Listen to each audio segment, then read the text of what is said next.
हरे कृष्णा। यह जीवन अत्यंत छोटा है, नहीं जानते अब कितने श्वास है इस शरीर में बचे हुए हैं। लेकिन हम भाग्यशाली इसलिए भी हैं क्योंकि हम एकादशी जैसे व्रत का पालन करते हैं। एकादशी के विषय में हमारे शास्त्र कहते हैं, संसार सर्प दृष्टा नाम नरा, नाम पाप कर्म नाम। एकादशी उपवास नासंग एवं सुखम भवे, अर्थात संसार रूपी सर्प दृष्ट पापी मनुष्य समूह जब एकादशी के उपवास का पालन करते हैं तो वे तुरंत सुखी हो जाते हैं। इस मनुष्य जीवन और आने वाले आध्यात्मिक गतवय दोनों के लिए ही यह एकादशी का व्रत अत्यंत फलदायी है। और फिर इस बार जो एकादशी तिथि आई है वो तो महाभाग्यशाली है, क्योंकि यह महाद्वादशी है जो कि संपूर्ण वर्ष में सिर्फ 8 बार आती है। इसका नाम है विजया महाद्वार। हमारे शास्त्र कहते हैं जब भी ऐसी महाद्वार तिथि आए तो व्यक्ति को एकादशी व्रत का पालन द्वादशी के दिन करना चाहिए, और ऐसा करने से उसे एकादशी और द्वादशी दोनों का ही पुण्य फल अपने आप प्राप्त हो जाता है। तो चलिए आज के इस पावन अवसर पर हम श्रवण करते हैं विजया एकादशी की पौराणिक कथा का। एक समय की बात है जब पांडवों में ज्येष्ठ युधिष्ठिर महाराज ने परम भगवान श्री कृष्ण से पूछा, हे वासुदेव, कृपया आप मुझे फाल्गुन मास के कृष्ण पक्ष में आने वाली विजया एकादशी के विषय में बताएं। उसका नाम क्या है और इस एकादशी व्रत का महात्म्य क्या है? कृपया विस्तार पूर्वक मुझे इस विषय में बताएं। प्रभु युधिष्ठिर महाराज की जिज्ञासा सुनकर मदन मोहन श्री कृष्ण ने उत्तर देते हुए कहा, हे राजन, अवश्य ही मैं आपको इस एकादशी के महात्म का वर्णन कह सुनाता हूँ। ध्यान पूर्वक सुनिए। फाल्गुन मास के कृष्ण पक्ष में आने वाली इस एकादशी को विजया एकादशी के नाम से जाना जाता है। जो भी व्यक्ति इस एकादशी व्रत का पालन करता है उसे इस भौतिक जीवन में हर प्रकार की सफलता प्राप्त होती है, और इस नश्वर देह का त्याग करने के बाद उसे आध्यात्मिक जगत की प्राप्ति होती है। अब मैं आपको इस एकादशी के विषय में एक कथा का वर्णन कह सुनाता हूँ, जो कि महान ऋषि नारद मुनि ने ब्रह्मा जी से सुनी थी। तो इस प्रकार भगवान श्री कृष्ण ने युधिष्ठिर महाराज को विजया एकादशी कथा सुनाना प्रारंभ किया। एक बार देवर्षि नारद ने अपने पिता ब्रह्मा जी से पूछा, हे पिताश्री, कृपया आप मुझे बताएं कि विजया एकादशी व्रत का पालन करने से जीवात्मा को क्या लाभ प्राप्त होता है? यह सुनकर ब्रह्मा जी ने उत्तर देते हुए कहा, हे मेरे प्रिय पुत्र, सबसे प्राचीन है यह व्रत और वह अत्यंत पवित्र है। वह हर प्रकार के पापों का नाश करने वाला है। यह एकादशी अपने नाम के अनुसार ही हर प्रकार का विजय प्रदान करने वाली है। एक बार भगवान श्री रामचंद्र अपने भाई लक्ष्मण और भार्या श्री सीता माता के साथ वनवास के समय में पंचवटी में वास कर रहे थे। अब एक दिन क्या हुआ कि दुष्ट रावण ने माता सीता का अपहरण कर लिया, और इस बात से अपनी मानव लीला निभाते हुए भगवान श्री राम सामान्य पुरुष की तरह ही अत्यंत व्यथी हो उठे। जब वे माता सीता को खोज रहे थे उस समय उन्हें मार्ग में जटायु मिले, जिन्होंने किस प्रकार दुष्ट रावण ने माता सीता का अपहरण किया था उसका पूरा वृत्तांत कह सुनाया। इसके पश्चाताप जटायु बैकुंठ लोक में चले गए। कुछ समय पश्चाताप भगवान श्री रामचंद्र और वानरों के राजा सुग्रीव के बीच मित्रता स्थापित हुई, जिनके साथ मिलकर उन्होंने वानरों और भालुओं की एक बड़ी सेना तैयार की। श्री राम ने हनुमान को माता सीता की खोज करने के लिए लंका भेजा, जहाँ हनुमान ने माता सीता को भगवान श्री राम की अंगूठी दिखाई और उनका संदेश भी दिया। वापस आकर हनुमान ने अशोक वाटिका में दुखम स्थिति में रह रही सीता माता की स्थिति का समाचार श्री राम को सुनाया, और उसके पश्चाताप भगवान श्री रामचंद्र बिना विलंब किए शीघ्र ही दक्षिण के समुद्र की ओर निकल पड़े। समुद्र तट पर पहुँचते ही उन्हें इस बात का अनुभव हुआ कि समुद्र अत्यंत गहरा है, और इतनी बड़ी सेना को समुद्र पार करवाना एक सबसे बड़ी चुनौती है। उस समय लक्ष्मण जी ने श्री रामचंद्र जी से कहा, हे प्रभु, आप तो सर्वज्ञ हैं। यहाँ से लगभग 4 मील की दूरी पर बादल गए भय ऋषि का आश्रम है। हमें उनके पास जाना चाहिए। वे अवश्य ही हमें इस समस्या का कोई समाधान बताएंगे। लक्ष्मण जी की बात सुनकर श्री राम और लक्ष्मण बगदलभारल प्रणाम किया और प्रार्थना की। भगवान श्री रामचंद्र और उनके सनातन साथी श्री लक्ष्मण को देखकर महान ऋषि बगदलभंगा को संबोधित करते हुए कहा, हे पुरुषोत्तम, आप मेरे जैसे तुच्छ मानव की कुटिया में किस प्रयोजन से पधारे हैं? मैं आपकी किस प्रकार सेवा कर सकता हूँ? प्रभु श्री राम ने उत्तर देते हुए कहा, हे ऋषि श्रेष्ठ, मैं यहाँ इस विशाल समुद्र के उस पार स्थित लंका नगरी पर आक्रमण करने और मेरी पत्नी सीता का अपहरण करने वाले दुष्ट रावण का संहार करने के लिए आया हूँ। मेरे साथ मेरे वानरों की सेना भी है। कृपया आप हमारा मार्गदर्शन करें कि किस प्रकार हम इतने विशाल योजन लंबे अम्बु को पार कर सकते हैं। बगभद्रा ऋषि व्रत के विषय में बताऊंगा, जिसका पालन करके आप रावण के ऊपर अवश्य विजय प्राप्त कर पाएंगे और आपकी कृति पताका 10 दिशाओं में लहराएंगी। फाल्गुन मास के कृष्ण पक्ष में आने वाली विजया एकादशी का श्रद्धापूर्वक व्रत पालन करने से आपकी विजय निश्चित है। अब मैं आपको इस व्रत की विधि सुनाता हूँ। दशमी के दिन सोने, चांदी, तांबे अथवा मिट्टी का एक कलश स्थापित करके उस कलश को जल से भरकर आम के पत्तों से उसे सजाएं। उसके ऊपर भगवान नारायण के स्वर्ण विग्रह की स्थापना करें।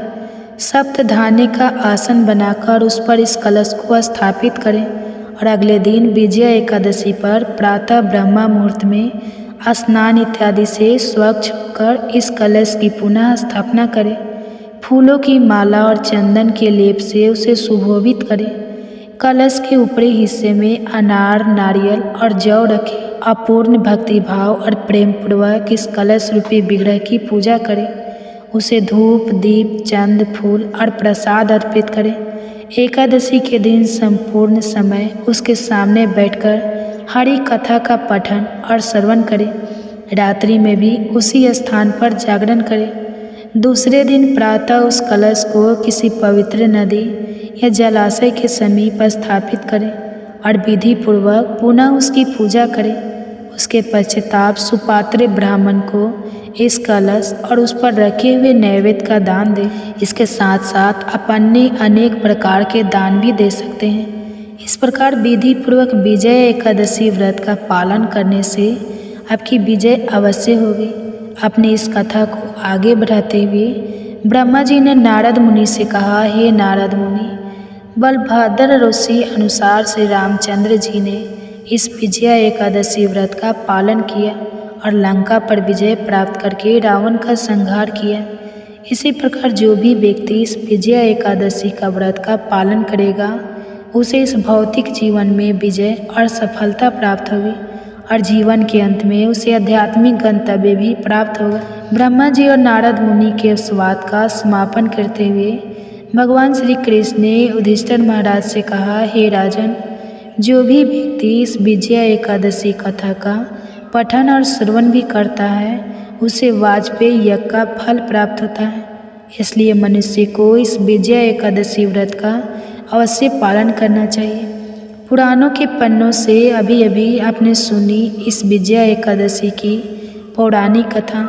हम जानते हैं कि हमारे द्वारा सुनाई जा रही एकादशी कथा को सुनना आपको अच्छा लगता है और इसके लिए आप प्रत्येक एकादशी पर आपके अपने इस चैनल पर अवश्य आते हैं। और हम यह भी जानते हैं कि आप हमारे बताए गए एकादशी के दिशा निर्देशों का भी यथारूप पालन करने का प्रयास करते हैं। लेकिन शायद आपको यह बात नहीं पता होगा कि प्रत्येक एकादशी पर आप हमारे द्वारा जो इस कथा का श्रवण कर रहे हैं, उसके कारण आपको कुछ विशेष लाभ अवश्य प्राप्त हो सकता है आपको अभी दिखाई ना दे रहे हो। अब आप सोच रहे होंगे कि ऐसा क्या विषय है हमारी कथा में। तो विशेष यह है कि हम जो कथा आपको सुनाते हैं और जो दिशा निर्देशों के बारे में बताते हैं, वे सीधे हमारे शास्त्रों से यथा रूप से लेकर आते हैं। और उसके लिए आपने देखा होगा कि कई बार हम अनेक शास्त्रों के श्लोकों के संदर्भ भी आपके समक्ष प्रस्तुत करते हैं इसलिए यह कथाएँ विशेष है और ये सिर्फ भागवत कृपा और आप सबके सहयोग के माध्यम से ही हम कर पा रहे हैं। तो ये थी विजया एकादशी व्रत की कथा। आपको कैसी लगी कमेंट्स करके ज़रूर बताएं। पुण्य प्रदायक देवी सुहानी विजया एकादशी कल्याणी, हर संकटों को दूर भती सत्य पथ की राह दिखाती। कलयुग में जो पाप बढ़ाए पुण्य बिना जो भाव में आए, उनके लिए यह व्रत है न्यारा, बने नैया जीवन का सहारा।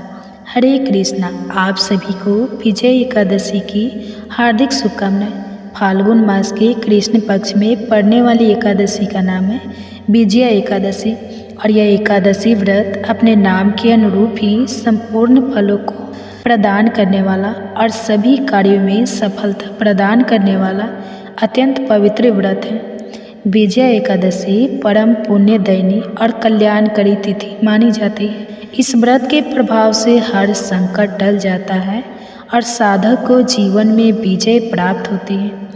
जो भी व्यक्ति पूर्ण श्रद्धा भक्ति भाव से इस व्रत को करता है और एकादशी के नियमों का पालन करता है, उसके अधूरे कार्य पूर्ण होते हैं और सफलता उसके कदम चूमती है। कलयुग में जहाँ पाप और अधर्म बढ़ रहे हैं, वही यह एकादशी सद्मार्ग दिखाने वाली दीप शिखा के समान है। जो इस व्रत को नहीं मानते वे अपने कार्यों में कभी सिद्धि नहीं प्राप्त करते और उन्हें अपने कामों में बहुत सारी बाधाओं का सामना भी करना पड़ता है। वही जो श्रद्धा और नियम पूर्वक इस व्रत का पालन करते हैं, वे न केवल सांसारिक सुख प्राप्त करते हैं बल्कि आध्यात्मिक उन्नति भी प्राप्त करते हैं। इस व्रत के प्रभाव से व्यक्ति को हर परिस्थिति में विजय मिलती है, चाहे वो लौकिक हो या फिर पारलौकिक। तो चलिए इसी पूर्ण दैनी विजया एकादशी की तिथि और शुभ मुहूर्त के बारे में जानते हैं। इस बार साल 2025 में फाल्गुन मास कृष्ण पक्ष की एकादशी तिथि 2 दिन रहने के कारण आपके मन में यह प्रश्न जरूर होगा कि व्रत किस दिन रखना ज़्यादा सही रहेगा, व्रत पारण मुहूर्त क्या रहेगा, हरिवासर का समय कब से कब तक रहेगा और एकादशी और द्वादशी तिथि के दिन रहने वाले पूजा के शुभ मुहूर्त कब से कब तक रहेंगे। अगर आपको ये जानकारी पसंद आए तो वीडियो को लाइक करके कमेंट बॉक्स में हरे कृष्णा लिखना मत भूलिए। साथ ही हमारे चैनल पर इस दिन एकादशी व्रत की कथा भी अवश्य सुनिए। इस बार फाल्गुन कृष्ण एकादशी तिथि प्रारंभ होगी 23 फरवरी दिन रविवार दोपहर 1:05 से। इससे पहले तक दशमी तिथि रहेगी और एकादशी तिथि समाप्त होगी 24 फरवरी दिन सोमवार को दोपहर 1:04 पर। इसलिए इस बार केवल 24 फरवरी दिन सोमवार को ही एकादशी का व्रत रहेगा। एकादशी के एक दिन पहले दशमी तिथि के नियमों का पालन किया जाएगा और तुलसी के पत्ते तोड़कर रख लिए जाते हैं। लेकिन रविवार के दिन ना तो तुलसी जी में जल दिया जाता है, ना ही तुलसी के पत्ते तोड़े जाते हैं। तो आप शनिवार को ही तुलसी के पत्ते तोड़कर रख लीजिएगा। 24 फरवरी सोमवार को ब्रह्मा मुहूर्त का समय रहेगा 5:19 से सुबह 6:07 तक। सूर्योदय होगा सुबह 6:56 पर, सूर्यास्त होगा शाम 6:02 पर। प्रातःकाल पूजा मुहूर्त सुबह 5:36 से 6:51 तक। शाम की पूजा का मुहूर्त रहेगा शाम 6:01 से 7:03 तक। इस बार सिद्धि योग भी इस दिन बन रहा है। सिद्धि योग सुबह 10:05 तक रहेगा। राहु काल सुबह 7:30 से 9 बजे तक रहेगा। जहाँ तक हो सके राहु काल का समय प्रारंभ होने से पहले पहले आप सुबह की पूजा कर सकते हैं। द्वादशी तिथि प्रारंभ होगी 24 फरवरी दिन सोमवार को दोपहर 1:45 से और द्वादशी तिथि की शुरुआत के साथ ही हरिवासर का समय भी शुरू हो जाता है। जब तक हरिवासर रहता है व्रत नहीं खोला जाता। द्वादशी तिथि समाप्त होगी 25 फरवरी मंगलवार को दोपहर 12:47 पर। एकादशी का व्रत हमेशा शुभ मुहूर्त और शुभ तिथि के अनुसार ही रखना चाहिए। इसलिए इस बार केवल 24 फरवरी सोमवार को ही व्रत रहेगा। चाहे गृहस्थ जन हो या वैष्णव जन हो, आप बिल्कुल भी कंफ्यूज मत होइएगा। आप जानते हैं द्वादशी तिथि के मुहूर्त के बारे में। 25 फरवरी मंगलवार को सूर्योदय होगा सुबह 6:55 पर, सूर्यास्त होगा शाम 6:24 पर। ब्रह्म मुहूर्त सुबह 5:18 से 6:06 तक। प्रातः काल पूजा मुहूर्त रहेगा सुबह 5:35 से 6:50 तक। अभिजीत मुहूर्त दोपहर 1:12 से 2 बजे तक रहेगा। राहु काल दोपहर 3 बजे से 4:30 बजे तक रहेगा। हरिवासर का समय समाप्त होगा 24 फरवरी दिन सोमवार को शाम 7 बजे तक। ध्यान रखिएगा सोमवार को दोपहर 12:47 से ही हरिवासर का समय भी प्रारंभ हो जाएगा और शाम 7 बजे तक रहेगा। और जो लोग हरिवासर के समय व्रत खोलते हैं उनके द्वार रखे गए समस्त एकादशी व्रतों का पुण्य नष्ट हो जाता है। इसलिए व्रत रखने के साथ साथ व्रत पारण मुहूर्त की जानकारी भी आपको होनी चाहिए। और इस बार विजय एकादशी व्रत का पारण किया जाएगा, यानी व्रत खोला जाएगा 25 फरवरी मंगलवार को सुबह 6:56 से 9:08 के बीच में। एकादशी के दिन विधि विधान से भगवान का पूजन करके द्वादशी तिथि को शुभ मुहूर्त में व्रत खोलने से पहले भगवान को तुलसी के पत्ते सहित पंचामृत का या खिचड़ी का भोग लगाकर उसी को प्रसाद रूप में ग्रहण करके अपना व्रत खोलना चाहिए। तो यह थी आज की वीडियो। उम्मीद है आपको पसंद आई होगी। धन्यवाद।